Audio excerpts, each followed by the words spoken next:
Hello, my dear students of class 11 science. Welcome to biology class. We are dealing with the chapter mineral nutrition in plants. So in yesterday's class we have learned about the nutrients and nutrition. We have learned about hydroponics technique of growing the plants, which is mainly a soilless culture where we used to grow the plant in a nutrient solution. Then we have learned about the advantage and disadvantage of hydroponics. We have also learned about the essential mineral elements, where we have discussed about the essential elements and the non-essential elements. Also we have discussed about the criteria for the element to fall under the essential elements. Then we have learned about the macronutrients and the micronutrients. Then about the broad categories of the essential elements also we have discussed in our previous class. Okay. Then we have discussed about the mineral and the non-mineral elements, and the most important thing that we have discussed was the role of macro and micronutrients, where we have discussed about the role or the function of micronutrients and the macronutrients along with their deficiency symptoms. Now in today's class we will continue with the topic metabolism of nitrogen, also called nitrogen nutrition. So here we are going to learn about the nitrogen cycles along with the nitrogen fixation. Clear? So let us begin with the class. Now mainly nitrogen is the most important element, like that of carbon, hydrogen and oxygen, for the living organisms. Okay, so nitrogen is one of the most essential component that is present in the protein, in the amino acids, in the nucleic acids, hormones, chlorophyll and many vitamins. Now plants competes with the microbes for the limited nitrogen that is available in the soil. Okay, so thus nitrogen is a limiting nutrient for both natural and agricultural ecosystem. Now a regular supply of nitrogen to the plant is mainly maintained through the help of the nitrogen cycle, later the oxygen cycle, carbon cycle, hydrogen cycle.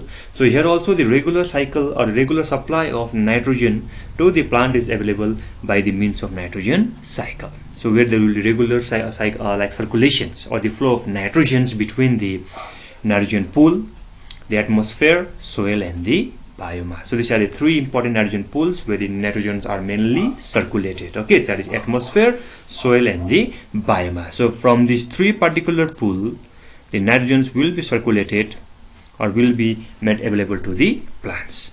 So next thing is about that nitrogen fixation, because we are saying that a nitrogen is available in a limited amount or in a limited quantity in the soil. So therefore the plants needs to fix those nitrogens which are there in the atmosphere or which are there in the nitrogen pools. Okay, so now we are going to learn about this nitrogen fixation. So it says that according to definition, the process of conversion of free nitrogen of the environment into ammonia to make it available to the plants is called nitrogen fixation. Because in the atmosphere we have got nearly about 78% of nitrogens. Okay, so these nitrogens must be made available to the plants, and for that they have to fix those atmospheric nitrogen.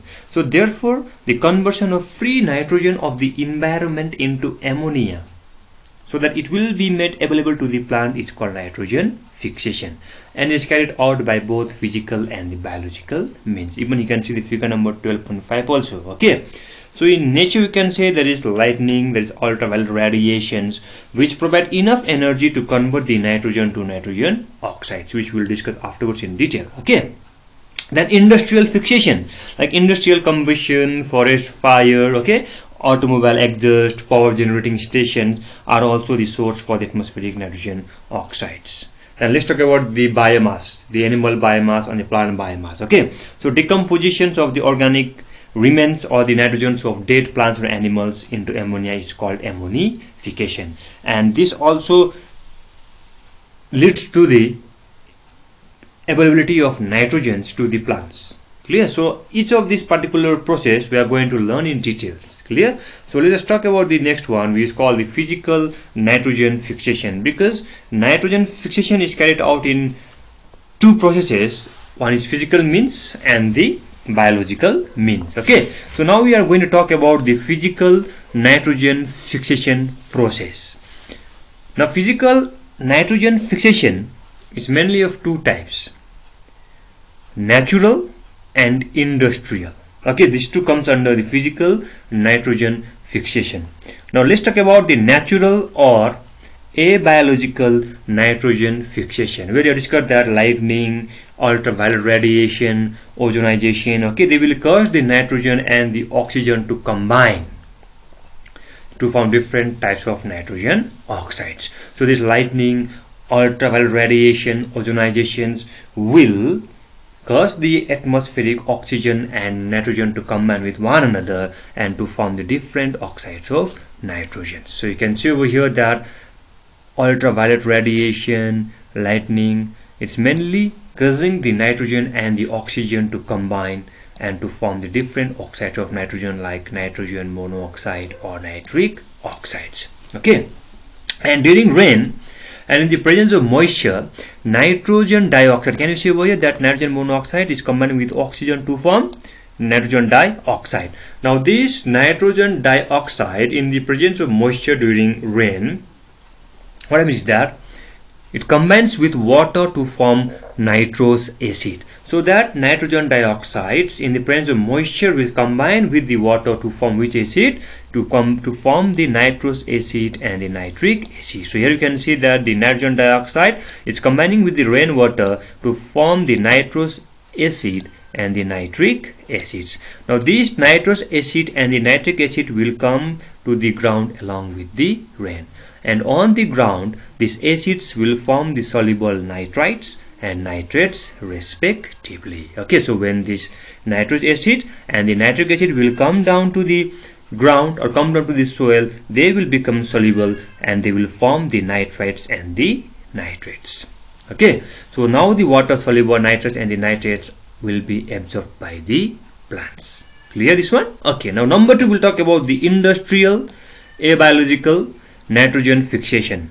So here we will talk about the industrial combustion, forest fire, automobile exhaust, okay, then those power generating electric supply or powerhouses, okay, they will also lead, or they're also the main source of nitrogen. Clear? So what I mean is that over here during industrial abiological nitrogen fixation, ammonia is produced industrially. So here ammonia will be produced because during nitrogen fixation the free nitrogens will be converted to ammonia. So during industrial abiological nitrogen fixation, ammonia will be produced industrially, okay, by the combination of nitrogen and hydrogen obtained from the water at high temperature and pressure. Clear? So here we can see that ammonia is mainly formed directly in case of industrially abiological nitrogen fixation. Now next we'll talk about the release of nitrogen compounds from organic matter. Okay, so release of nitrogen compounds from the organic matter. So first one is ammonification. So nitrogenous waste, excretions and the dead remains of plants and animals are acted by a number of bacteria or the microorganisms which are present in the soil. Okay, and they will be decomposed into ammonia or the ammonium ions. So the biomass, that the dead remains of plants and animals, will be acted upon by the soil microorganisms and it will be converted into ammonia or ammonium ions, and therefore the process of conversion of the complex nitrogenous product or the organic compound into ammonia is called ammonification. So what is ammonification? It is the process of conversion of nitrogenous organic compound, that is the complex one, into ammonia. Clear? Because those complex nitrogenous compounds are present in the dead remains of plants and animals, and they are acted upon by the microorganisms which are present in the soil, and they are converted into the ammonia, and that is called ammonification, and it's mainly carried out by microorganisms like Bacillus vulgaris.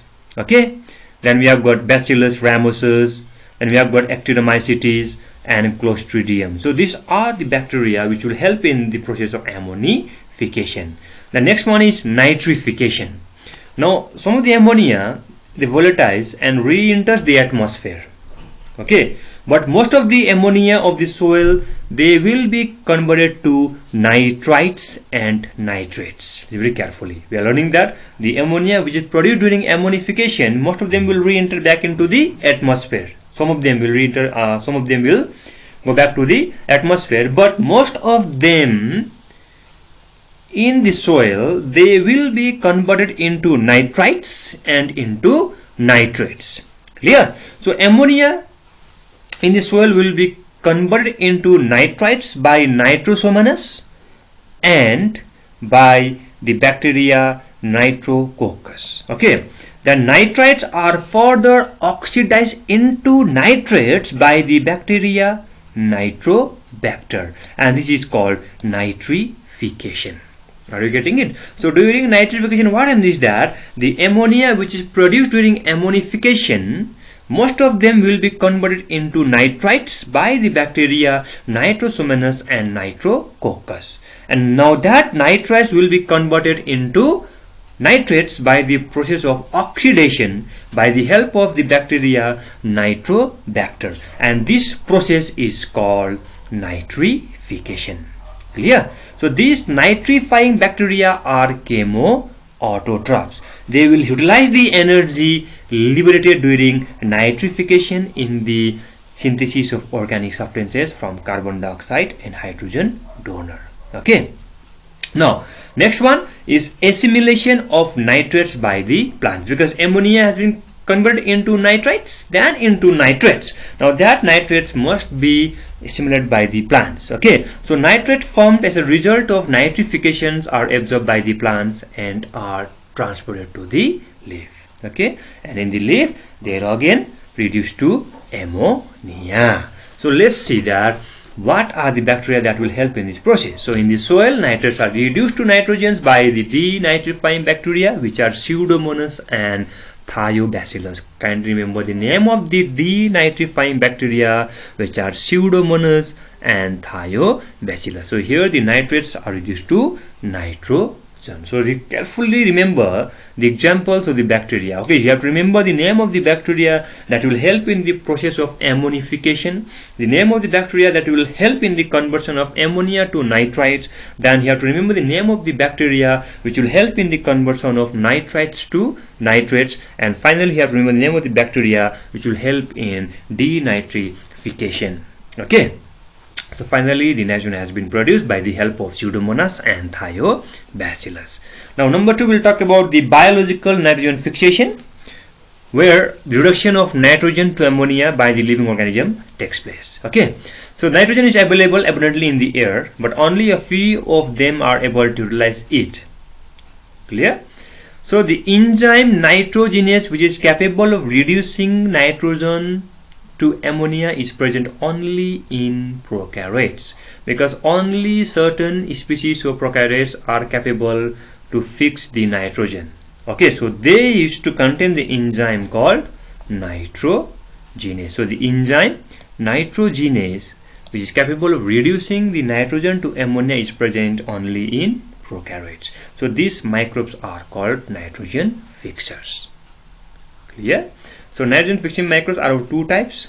One is free living or non-symbiotic, and number 2 is symbiotic, which live in close association with other higher organisms. Okay, so let's see the few examples of free living or non-symbiotic nitrogen fixing microbes. So first one is free living anaerobic nitrogen fixing microbes. Remember the name of the microbes: Rhodospiralium.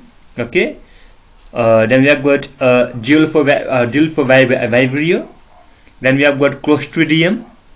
Then we have got free living aerobic nitrogen fixing microbes like Azotobacter, Bacillus, and Klebsiella. Okay. Then we have got free living or non-symbiotic nitrogen fixing cyanobacteria, which is Anabaena, Azula, and Nostoc. So here you have to remember these three names: Anabaena, Azula, Nostoc. The important one is Azotobacter, Bacillus, then Rhodospiralium. These are the most important microbes which you have to remember. Okay, and that means syllabus also. Then we have got number 2, symbiotic nitrogen fixing bacteria. In leguminous plants we have got Rhizobium, and in non-leguminous plants we have got Azospiralium, and we have got Frankia, but here you have to remember the name Azospiralium. Okay, so the most important microbes name that you have to remember is Rhodospiralium, and that is one is Clostridium, which are free living anaerobic nitrogen fixing microbe. Then you have to remember Azotobacter, Bacillus, which are free living aerobic nitrogen fixing microbes, then Anabaena, Azolla, Nostoc, which are the free living or non-symbiotic nitrogen fixing cyanobacteria. Then comes the symbiotic nitrogen fixing bacteria, where we have to remember the name Rhizobium in leguminous plants and Azospirillum in case of non-leguminous cereal plants. Clear? Remember these things. Okay. Now next one, we'll talk about the symbiotic biological nitrogen fixation. Okay. So many bacteria, they will fix the atmospheric nitrogens in the symbiotic association with the other plants, because we have doing this term symbiotic associations, where both of these species has to be mutually benefited, where both these species will live in close association with one another and they have to be mutually benefited from each other. So here also the bacteria is helping in the fixation of nitrogens to the plants. So also the bacteria must be benefited by the plants, then only it will call symbiotic association. So the most prominent among them is the legume bacteria association, which is called the Rhizobium. This is very important. Okay, so here the most important symbiotic bacteria is mainly the association is the Rhizobium, where the bacteria will live in the close association with the root nodules of leguminous plants. Okay, so name is the Rhizobium, which is mainly a rod-shaped bacterium, and it has got a symbiotic association or relationship with the root nodules of leguminous plants like sweet pea. Okay, microbes Frankia also produces nitrogen fixing nodules on the roots of non-leguminous plants. Now let's see the nitrogen fixation in leguminous plants. We are going to see the role of Rhizobium and how they are helping in the fixation of atmospheric nitrogens by the formation of root nodules in leguminous plants. So let's talk about this one. So first one, let's see the formation of root nodules. Okay, so the bacterium Rhizobium lives in the soil but enters the root hair to form the nodules in the root. So here you can see we have got the soil particles, we have got the root hair, and you can see the bacteria. So these bacteria are mainly present in the soil, but they will enter the root hair to form the root nodules. Which bacterium? Rhizobium. Rhizobium bacteria multiply and colonize the surroundings of roots and get attached to the epidermal and the root hair cell. So here you can see that bacteria is mainly forming a colony in the soil. Okay, and they are mainly now trying to enter inside the root hair cell. Clear? Okay, next one. On coming in contact with the root hair of leguminous plants, bacteria produces certain enzymes that degrade the part of the root hair cell and forms an infection thread. So once this bacteria comes in contact with the root hair of the plant, okay, it will produce the enzyme that will degrade the part of the root hair cell. Listen very carefully. Once this bacteria comes in contact with the root hair of the plant, it will produce certain enzymes that will degrade the root hair cells and it will form an infection thread. Can you see over here? So these are the root hair cells. So these root hair cells have been infected by the bacteria. Bacteria on coming in contact with these root hair cells will form a certain enzyme. That enzyme will degrade the root hair cells and it will form an infection thread. Can you see over here? That is the formation of long infection thread. Okay, now next one. Bacteria multiply in the root hair cells and enter the infection thread. Now that bacteria will infect the root hair cells and it will enter inside which thread? Infection thread. Now through infection thread, this bacteria will reach the cortex of the root, and in the cortex of the root they will initiate division in the cortical cell, leading to the formation of root nodules. So what we are learning is that this bacteria comes in contact with the root hair cells, they will produce the enzyme, that enzyme will degrade the root hair and it will form an infection thread. Now that bacteria will enter the infection thread and enters the cortex of the root, and within the cortex or the cortical cells they will multiply and they will form the nodule. So you can see over the infection thread. Now the bacteria will enter this infection thread and they will enter the cortex of the root, where they will multiply and they will form the nodules. Now the bacteria will release into the tetraploid cortical cells. Now inside each cells bacteria will multiply, and when this bacteria will enter inside the cytosol of the cells, okay, it becomes dormant, it becomes non-motile, and it becomes enlarged. Now these dormant bacteria will be known as bacteriocytes. Okay, so root nodules may contain thousands of such bacteriocytes. And finally, the nodules establish a direct vascular connection with the root. So this is the formation of root nodules in case of leguminous plants by Rhizobium. rhizobium. Now these root nodules, which are formed in the root hair cells by the rhizobiums, are the site for the fixation of nitrogen. Okay, now that root nodules will help in the fixation of nitrogen.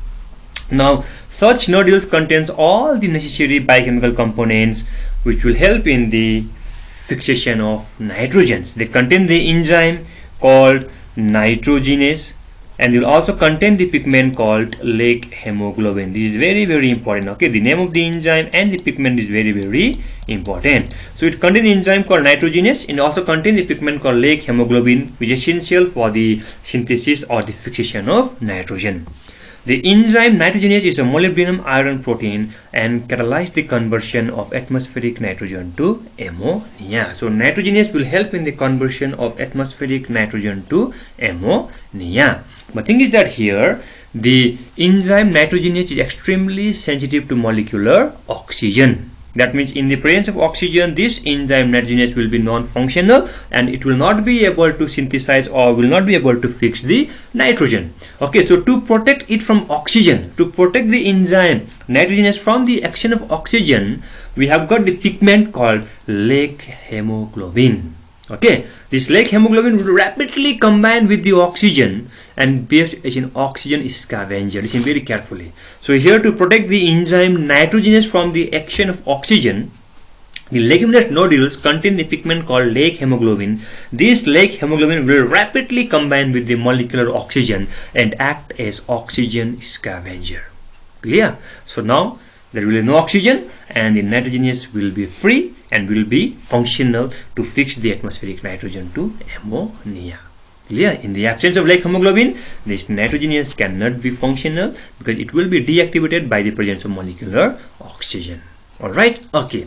Now let's see the fate of ammonia, which is produced by the fixation of nitrogens by the help of the symbiotic association of rhizobium with the root nodules. Okay, so fate of ammonia. So ammonia at physiological pH is protonated to form ammonium ions. So that ammonia will form the ammonium ions, and ammonia is highly toxic and it cannot be accumulated in the plants. Okay, so it combines with organic acid to form amino acids, and amino acids are transported through the phloem to other parts of the plant for the synthesis of protein. So here we have finished about the nitrogen fixation. So this much is there in your syllabus. So here we have finished this chapter, mineral nutrition in plants. So in the next class we will begin with a new chapter, that is photosynthesis. So see you in the next class. Thank you.